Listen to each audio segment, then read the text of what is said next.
So this is Klaus Schwab at Harvard University in 2017 talking about how, amongst other things, he's penetrated the Liberal government here in Canada. Okay, go ahead and roll.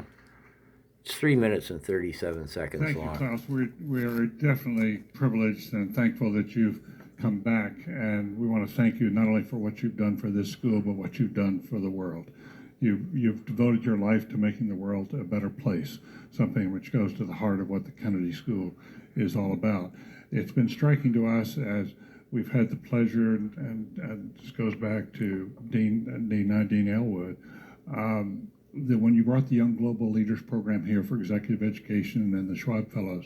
But there are two countries in the world now in which the young global leaders have emerged.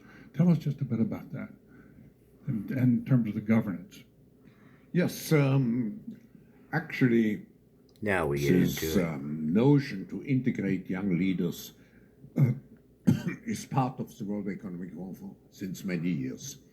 And I have to say, when I mention now names like Mrs. Merkel, even Vladimir Putin and so on, they all have been young global leaders of the World Economic Forum. Mm-hmm.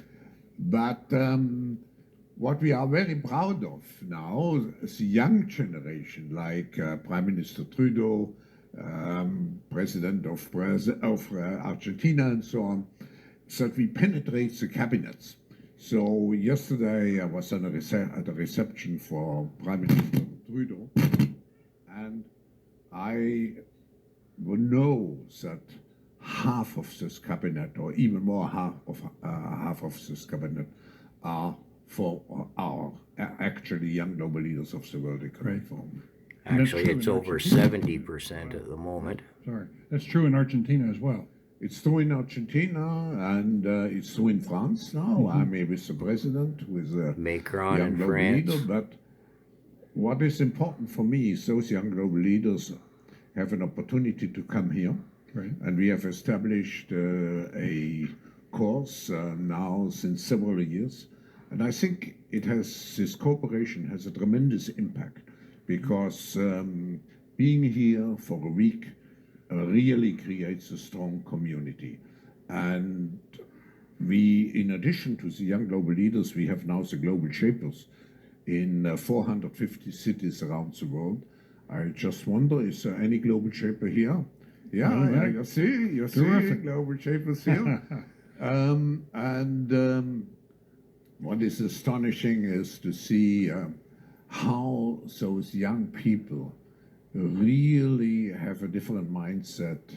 And I have great admiration, because when I have a group of global shapers in the room and then ask them, are you thinking in global terms or in national terms? The majority would say in global terms. If I ask them what is more important for you, to make money or to serve society, certainly 80% would raise their hand and would say serving society.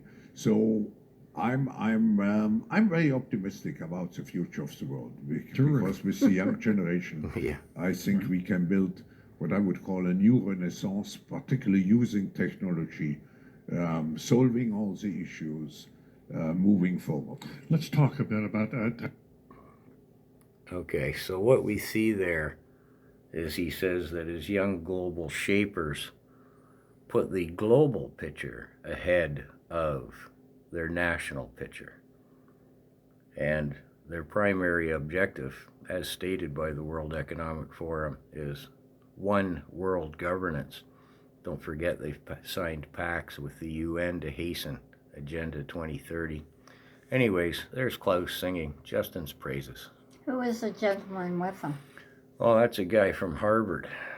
So they've penetrated the school of Harvard. He's mentioned there that they have a branch of the Young Global Leaders or Young Global Shapers program right at Harvard.